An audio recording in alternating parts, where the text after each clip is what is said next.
మనం ఇలా ముద్ద తింటున్నాం అంటే నెలతో సెలవే కదా. ఇంత కష్టపడుతున్నావు కదా మామ, వర్షం పడుతుందంటావా? మన పొలంలో మొలకలు వస్తాయంటావా? ఓ అరుణదేవుడా, నా పంటలు నీకోసం ఎదురు చూస్తున్నాయి. నీరు రాకపోతే ఈ పంట ఎలా బ్రతుకుతుందయ్యా?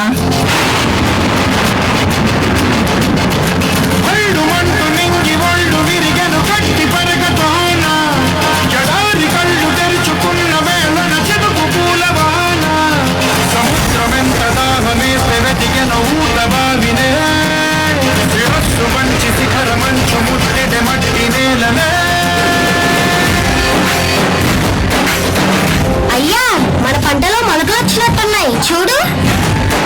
నా పొలంలో మొలకలు వచ్చాయి.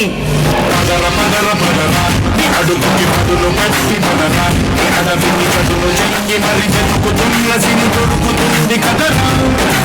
పదర పదర పదరా, ఇప్పుడమిని అడిగి చూడు పదరా. చిగెలు పనుమలకు ఎక్కడను ప్రశ్నలన్నిటికీ సమాధానమిదిరా.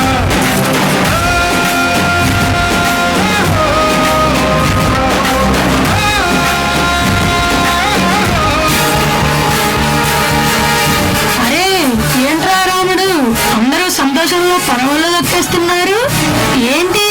2 చినుకులు పడగానే, కొంచెం పంట కనిపించగానే నీ ముఖంలో ఎంత సంతోషం వచ్చేసిందా? ఒకే కదాలు పీకేస్తే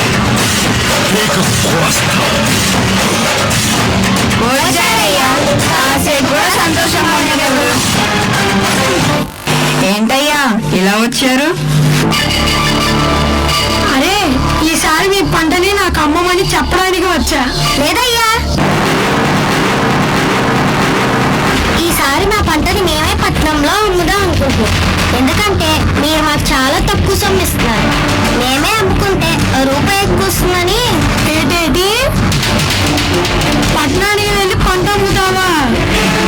నన్ను కాదని నీ పంటని ఎవరు కొంటారు? అసలు ఈ ఊరు నువ్వు ఎలా దాటిస్తావో నేను చూస్తా.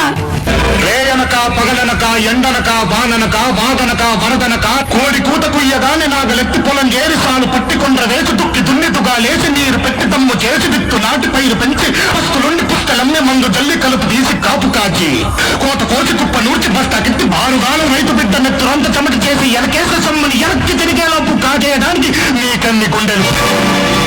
సరేనా, నీ కష్టం తెలియక అలా అనేసా.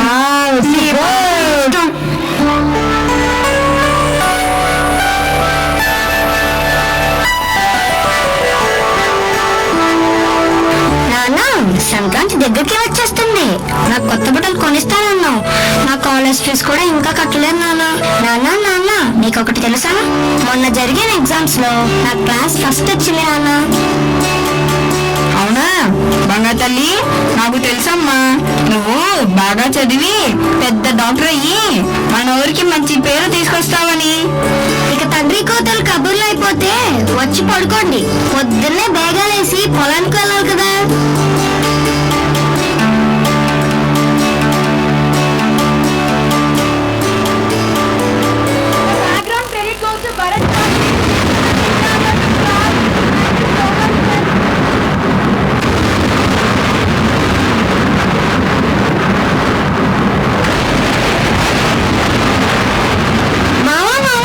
ఒక్కసారిలే, ఏంటి ఊరుముల మెరుపులు?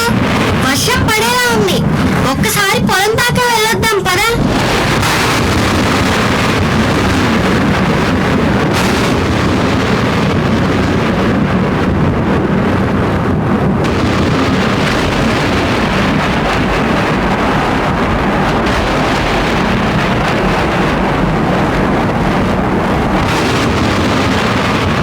అమ్మో, నా పొలం మొత్తం మునిగిపోతుంది.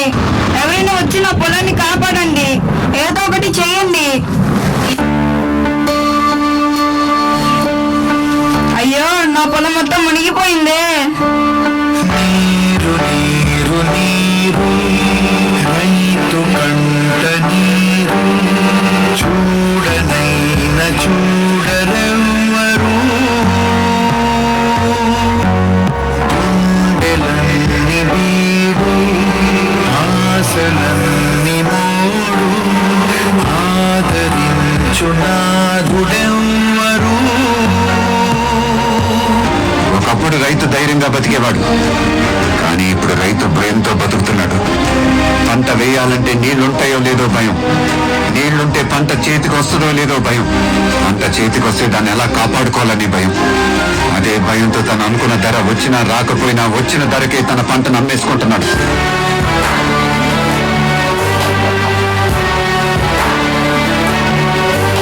ఏమైంది నాన్న? ఏమైంది అమ్మా? ఎందుకలా బాధపడుతున్నారు? ఇంకేముందమ్మా అవడానికి, చేతికి వచ్చింది అనుకున్న పంట మొత్తం చేజారిపోయింది. ఈ పొలం మీద ఎన్నో ఆశలు పెట్టుకున్నాను, కలలు కన్నాను. ఇప్పుడు అవన్నీ నెరవేరేది ఎలా? నేను డాక్టర్ని చేసేది ఎలా అమ్మా? నాన్న, నీ కష్టాలు తీర్చడం కోసం వ్యవసాయాన్ని అభివృద్ధి పరిచే కొన్ని కొత్త పద్ధతులను నేను చెల్లి కలిసి తెలుసుకున్నాం నాన్న. అవునా? ఏంట్రా అవి? సరే చెప్తా వినండి అందరూ. డ్రోన్లు మరియు ఏఐ రోబోట్లు పంటలు పర్యవేక్షించడానికి, పురుగుల మందులను పిచికారీ చేయడానికి డ్రోన్లను ఉపయోగిస్తున్నారు. ఏఐ ఆధారిత రోబోట్లు సాగు పనులు చేయడంలో సహాయపడుతున్నాయి. స్మార్ట్ ఫార్మింగ్ భూమి లేకుండానే పంటలు పండించే పద్ధతులు. వ్యవసాయంలో డిజిటల్ టెక్నాలజీని ఉపయోగించడం స్మార్ట్ ఫార్మింగ్ లో భాగం.